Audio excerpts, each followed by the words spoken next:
Hello everyone, welcome in newbie concept. आज की इस वीडियो में बात करेंगे पीडियाट्रिक्स के इंपॉर्टेंट क्वेश्चन।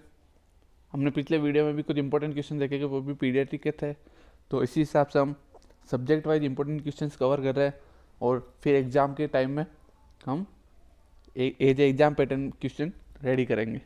तो अभी जैसे हम सब्जेक्ट वाइज कर रहे हैं तो आप थ्योरी पढ़िए पीडियाट्रिक सब्जेक्ट की एंड यहाँ पे क्वेश्चन देखिए, उससे आपको आइडिया लग जाएगा आपके कितना क्या बन रहा है आंसर जो भी है। ठीक है, तो बात करते हैं आज के वीडियो में इंपॉर्टेंट क्वेश्चंस की। देखते हैं पहला question, what is the normal diameter of anterior fontanelle. Question में पूछा गया कि एंटीरियर फॉन्टेनल का नॉर्मल डायमीटर कितना होता है। अब आपको पता होना चाहिए पहले तो फॉन्टेनल कितना होता है, 6 टाइप में होता है, लेकिन मेनली दो ही अपन बोलते हैं, एंटीरियर एंड पोस्टीरियर। तो option A more than 1 centimetre, option B more than 2 centimetre, option C more than 3 centimetre and option D more than 4 centimetre. तो यह नॉर्मल डायमीटर कितना होता है एंटीरियर फॉन्टेनल का, आप अपना आंसर लिख लीजिए। तो इसका राइट आंसर हो जाएगा option C, more than 3 centimetre. This is the normal diameter of anterior fontanelle. अब एंटीरियर फॉन्टेनल को और क्या बोलते हैं, ब्रेगमा। ब्रेगमा, ठीक है, ये तो हो गया एंटीरियर फॉन्टेनल का। और पोस्टीरियर फॉन्टेनल को और क्या बोलते हैं, लैम्बडा। लैम्बडा, तो ये भी नाम आ सकता है, ब्रेगमा और लैम्बडा, ये भी आपको पता रहना चाहिए। और देखते हैं जैसे एंटीरियर फॉन्टेनल के बारे में, कब इसकी क्लोजिंग होती है, 12 से 18 मंथ की एज पर, 12 टू 18 मंथ, यह तो क्लोज हो जाना चाहिए, नॉर्मल है। इससे बाद में अगर क्लोज होता है, इस एज तक क्लोज नहीं होता है तो वो एक अबनॉर्मलिटी है, लेकिन ये नॉर्मल है। 18 मंथ की एज तक तो एंटीरियर फॉन्टेनल क्लोज हो ही जाना चाहिए। शेप पूछते इसका, तो इसका शेप कैसा हो गया, डायमंड शेप। डायमंड शेप हो गया, और ये 4 सूचर लाइन से मिलकर बना होता है, 4 सूचर लाइन एंटीरियर फॉन्टेनल के बारे में। ठीक है, बात करते हैं नेक्स्ट क्वेश्चन की। Question number 2, if distance between inner canthus is more than 2.5 centimetre it is called age. Question में पूछा है कि इनर कैंथस के बीच की डिस्टेंस अगर 2.5 सेंटीमीटर से ज़्यादा हो जाए तो उस कंडीशन को अपन क्या बोलेंगे। नॉर्मली 2.5 सेंटीमीटर तो होती है, लेकिन अगर उससे ज़्यादा हो जाए तो एक अबनॉर्मलिटी है, उस अबनॉर्मलिटी को क्या कहता है। Option A anisocoria, option B hypertelorism, option C moulding and option D caput succedaneum. तो आप अपना आंसर लिख लीजिए। अगर इनर कैंथस के बीच की डिस्टेंस 2.5 सेंटीमीटर ज़्यादा हो जाती है उसको क्या बोलेंगे। तो इसका राइट आंसर हो जाएगा ऑप्शन बी, हाइपरटिलोनिज्म। अब इनर कैंथस क्या होता है, जैसे ये आपकी आई हो गई, जैसे मैं आपको यह समझा दूँ, जैसे ये आपकी एक आई, ये बीच में नोज, ये आपकी सेकेंड आई, तो ये जो होता है इधर वाला कैंथस, इसको बोलते हैं इनर कैंथस। तो इन दोनों के बीच की डिस्टेंस अगर 2.5 सेंटीमीटर से ज़्यादा हो जाए तो उसको क्या बोलेंगे, हाइपरटिलोनिज्म। दो कैंथस होती है एक आई में, ये हो गया inner, this is outer canthus, outer canthus and this is inner canthus. ये का ये inner canthus and this is outer canthus. और अगर इनकी डिस्टेंस 2.5 सेंटीमीटर से ज़्यादा हो जाए तो उस कंडीशन को हाइपरटिलोनिज्म बोलते हैं। नेक्स्ट देखते हैं एनिसोकोरिया किसको कहते हैं, क्योंकि ऑप्शन में था एनिसोकोरिया भी एक ऑप्शन था। एनिसोकोरिया सिंपल लैंग्वेज में बोले तो इसको अनइक्वल प्यूपिल। अनइक्वल प्यूपिल मतलब दोनों प्यूपिल एक समान नहीं होना, अनइक्वल, और उनका वेरिएशन कितना होना चाहिए, दोनों प्यूपिल का 0.4 mm से ज़्यादा। अगर दोनों प्यूपिल में 0.4 mm से ज़्यादा वेरिएशन है तो उसको अपन बोलेंगे अनइक्वल प्यूपिल, उसको मेडिकल टर्मिनोलॉजी में बोलते हैं एनिसोकोरिया। तो ये थी कंडीशन। नेक्स्ट था माउल्डिंग। माउल्डिंग क्या होता है, माउल्डिंग तो इसका मतलब होता है alteration in the shape of head, shape की alteration in the shape of head, head की शेप में अल्ट्रेशन आना due to overlapping of skull bone. किसकी वजह से, overlapping of skull bone, skull की जो बोन होती है उनकी ओवरलैपिंग हो जाना, जो स्कल बोन होती है वो एक दूसरे पर ओवरलैप हो जाती है, उसके कारण हेड की शेप में अल्ट्रेशन आ जाता है, तो उसको अपन क्या बोलते हैं, माउल्डिंग। ठीक है, और ये नॉर्मली बर्थ के 48 आवर्स के बाद डिसअपीयर हो जाती है। तो ये नॉर्मल कंडीशन है, डिलीवरी के वक्त हो सकती है, लेबर के वक्त तो उसको क्या बोलते हैं, moulding. Alteration in the shape of head due to overlapping of skull bone, तो इसको बोलते हैं माउल्डिंग। ये भी एक इंपॉर्टेंट क्वेश्चन है। एंड नेक्स्ट था कैपर्ट सक्सीडेनम। कैपर्ट सक्सीडेनम सिंपल, ये तो आपको आते होगा। Swelling in the skull, swelling in the skull due to stagnation of fluid due to fetal head compress by maternal pelvis. मतलब इसमें यह है कि स्कल में स्वेलिंग आ जाती है, किसके कारण, फ्लूइड जमा हो जाता है फिटल हेड में। और इसमें कैपर्ट सक्सीडेनम सिफेल हेमेटोमा में एक डिफरेंस है। कैपर्ट सक्सीडेनम क्या होता है, ये सूचर लाइन को क्रॉस कर लेता है और सिफेल हेमेटोमा क्या करता है, क्रॉस नहीं कर पाता। तो ये एक मेन डिफरेंस है। और सिफेल हेमेटोमा में कलेक्शन ऑफ ब्लड होता है और कैपर्ट सक्सीडेनम में क्या होता है, कलेक्शन ऑफ फ्लूइड। तो मैं यहाँ पे, ये तो हो गया कैपर्ट सक्सीडेनम, ये हो गया सिफेल हेमेटोमा। इसमें क्या होता है, सूचर लाइन क्रॉस हो जाती है, इसमें नहीं होती है। इसमें कलेक्शन फ्लूइड का होता है एंड इसमें ब्लड का कलेक्शन होता है। तो ये मेनली इंपॉर्टेंट क्वेश्चन है। तो ये अपन ने देखे कुछ, एनिसोकोरिया देख लिया, हाइपरटिलोनिज्म देख लिया, माउल्डिंग देख लिया, कैपर्ट सक्सीडेनम देख लिया, ठीक है। Next question number 3, septoplasty is done in which disease. Septoplasty एक सर्जरी होती है, वो कौन सी डिजीज में परफॉर्म करता है। ऑप्शन है epistaxis, option B torticollis, option C DNS and option D cleft lip. तो आपको बताना सेप्टोप्लास्टी कौन सी डिजीज कंडीशन में परफॉर्म करता है। आपने आंसर लिख लीजिए। तो इसका राइट आंसर हो जाएगा ऑप्शन सी, डीएनएस में। अब डीएनएस की full form deviated nasal septum. इसमें कौन सी सर्जरी परफॉर्म करती है, एबनॉर्मल कंडीशन इसमें करता है सेप्टोप्लास्टी, ठीक है। अब डीएनएस क्या होता है, तो मैं आपको ब्रीफली बता देता हूँ। ये जो नेजल का सेप्टम होता है बीच वाला, ठीक है, नेजल सेप्टम नॉर्मली ये मीडियली होता है, ठीक है, इधर भी बराबर होता है इधर भी। तो ये जो सेप्टम होता है ये तो हो गया नॉर्मल। अब नॉर्मली कंडीशन कब आएगी, जब डीएनएस होगा। तो ये सेप्टम फॉर एग्जांपल एक तरफ ऐसा हो गया, ये इधर आपका नोज हो गया फॉर एग्जांपल, डायग्राम अच्छा नहीं। तो इधर एक ये नेरोविंग हो गई, ठीक है, और इधर ब्रॉड ओपनिंग हो गई एक नेयर्स में। तो इस अब नॉर्मल कंडीशन को अपन बोलते हैं डीएनएस, ठीक है। तो इसमें क्या होता है जनरली,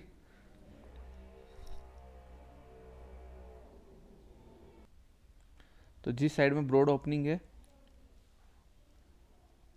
जिस साइड में ब्रॉड ओपनिंग उधर एयर ज़्यादा जाएगी। एयर ज़्यादा जाने से क्या होगा, इधर की म्यूकोसा में ड्राइनेस हो जाएगा, ठीक है।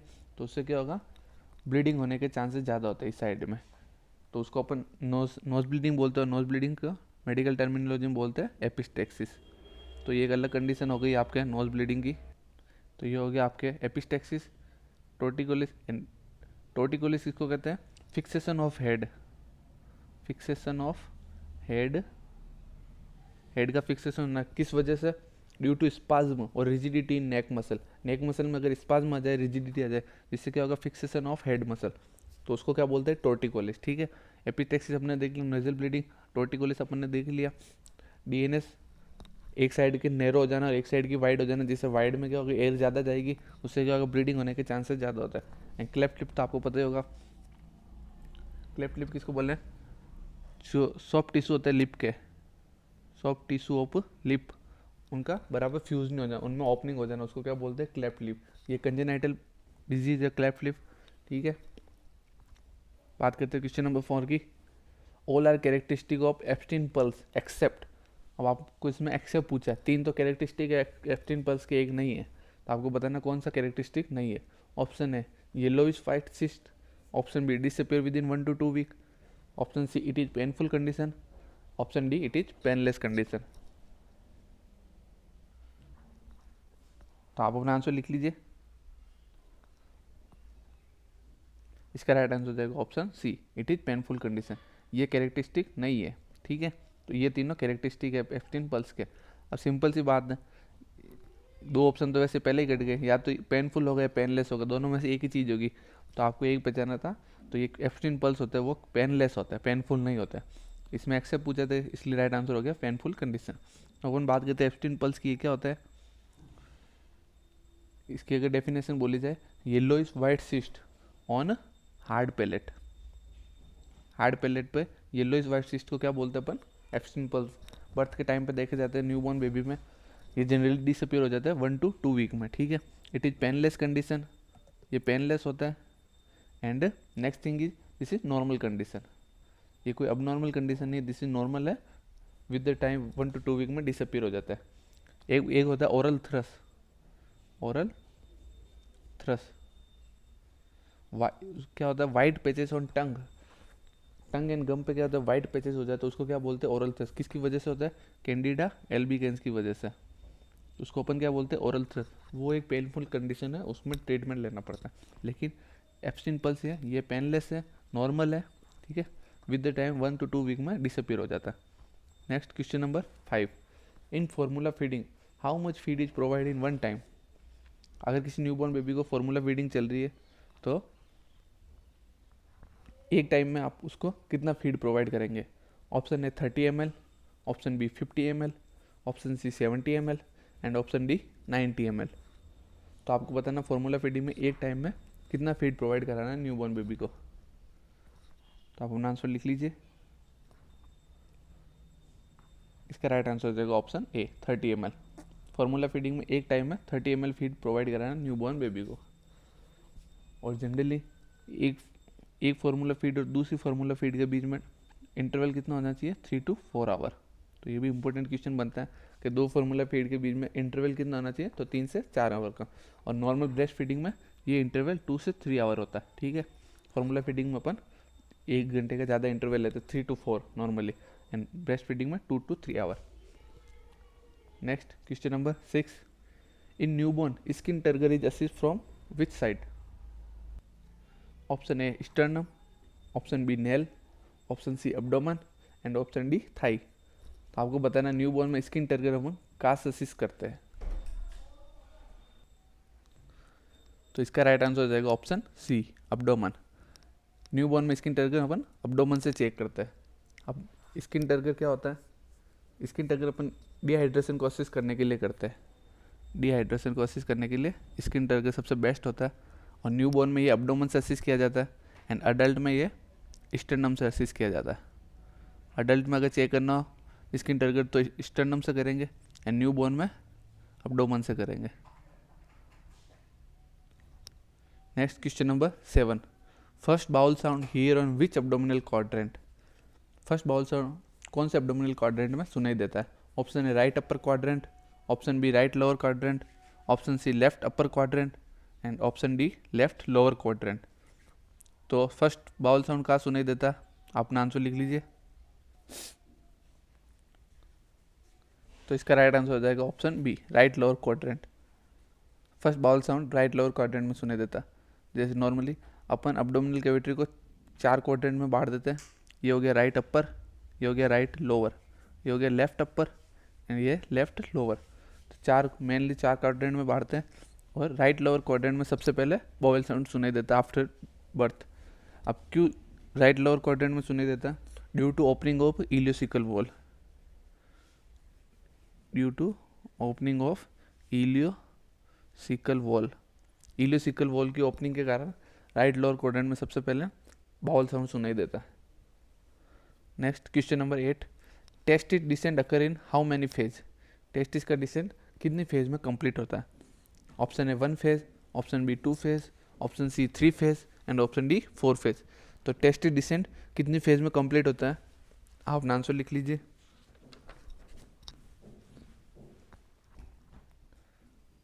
तो इसका राइट आंसर हो जाएगा ऑप्शन बी 2 फेज में।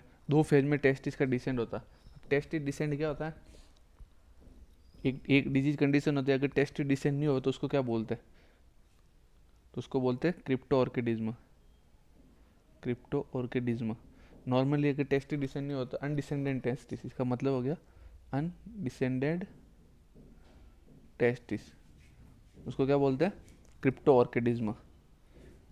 इन 2 फेज कौन सी होती है? फर्स्ट फेज में क्या होता है? टेस्टिस एब्डोमेन से इंग्वाइनल कैनाल में आता है। इंग्वाइनल कैनाल, ये तो हो गई फर्स्ट फेज। इसमें कौन सा हार्मोन आता है? Anti Mullerian. Anti Mullerian hormone की वजह से टेस्टिस एब्डोमेन से इंग्वाइनल कैनाल में होती है, ये तो हो गई फर्स्ट स्टेज, ये नॉर्मली होती है 36 वीक पर, 36 week. And next second phase में, सेकेंड फेज इंग्वाइनल कैनाल से स्क्रोटम में, ये हो गई सेकेंड फेज। इसमें कौन सा हार्मोन, एंड्रोजन हार्मोन, और ये नॉर्मली 40 वीक पे कंप्लीट हो जाती है। तो जनरली 2 फेज में कंप्लीट होता है। नेक्स्ट बात करते हैं क्वेश्चन नंबर 9 की, which is the most common club foot abnormality. Most common club foot abnormality इसमें से कौन सी है? Option A talipes calcaneus valgus, option B talipes equinovarus, option C talipes equinovalgus and option D talipes calcaneus varus. तो आपको बताना है इसमें से most common club foot abnormality कौन सी है। आप अपना आंसर लिख लीजिए। इसका राइट आंसर हो जाएगा option B, talipes equinovarus. This is the most common club foot abnormality in newborn और चाइल्ड। ठीक है, अब क्या होता है इनकी मीनिंग टेलीफोज इक्विनोवेरस या कैल्सिनस वेल्गस की, इसको अपन देख लेते हैं। सबसे पहले हो गया टेलीपेज। टेलीपेज का मतलब होता है फुट, ठीक है, तो फुट को तो बोलते हैं टेलीपेज। नेक्स्ट हो गया इक्विनो। इक्विनो का मतलब होता है हील अपवर्ड, हील से अपवर्ड होना, ठीक है। नेक्स्ट हो गया कैल्सेनियस। इसका मतलब हो गया सोल अपवर्ड। अगर सोल अपवर्ड है तो उसको अपन बोलेंगे कैल्सियस। तो टेलीपेज फुट की अबनॉर्मलिटी, तो टेलीपेज तो सब में आएगा। इक्विनो मतलब हो गया हील अपवर्ड है उसकी। एंड नेक्स्ट हो गया वेरस एंड वेल्गस। तो अपन देखते हैं, वेरस का मीनिंग हो गया इनवर्ड मूवमेंट ऑफ फुट, ठीक है, फुट का इनवर्ड मूवमेंट होना, जैसे इस टाइप में। एंड वेल्गस का मतलब हो गया आउटवर्ड मूवमेंट ऑफ फुट, ठीक है, फुट का। तो वेरस का तो हो गया मतलब इनवर्ड मूवमेंट एंड वेल्गस का हो गया आउटवर्ड मूवमेंट। तो अपन ने देखा था talipes equinovarus, this is the most common, talipes equinovarus this is the most common abnormality. इसमें टेलीपेज मतलब हो गया फुट, इक्विनो मतलब हो गया हील अपवर्ड एंड वेरस मतलब हो गया इनवर्ड मूवमेंट ऑफ फुट। तो this is the most common club foot abnormality of children. Next question number 10, what is the function of vernix caseosa. Vernix caseosa का function क्या है? Option A provide protection, option B prevent from friction, option C lubricant the skin and option D all of the above. तो what is the function of vernix caseosa? आप अपना answer ready रखिए। इसका right answer हो जाएगा option D, all of the above. ये सभी Wernicke's कैसियोसा के फंक्शन है। अब प्रोवाइड प्रोटेक्शन क्यों? बिकॉज दिस इज एंटीऑक्सीडेंट, इसमें एंटीऑक्सीडेंट पाए जाते हैं तो वो प्रोटेक्शन प्रोवाइड करता है। Prevent from friction during labour, lubricate करता है, इससे फ्रिक्शन नहीं होता लेबर के दौरान। तो ये सब वर्निक्स कैसियोसा के फंक्शन है। क्या होता है vernix caseosa? White cheesy substance present on, white cheesy substance present on newborn skin. Newborn skin पर अगर वाइट चीजी सबस्टेंस प्रेजेंट हो तो उसको क्या बोलते हैं? वर्निक्स कैसियोसा। तो ये था आज के क्वेश्चन। वीडियो को लाइक कीजिए, शेयर कीजिए और चैनल को सब्सक्राइब कीजिए। Thank you.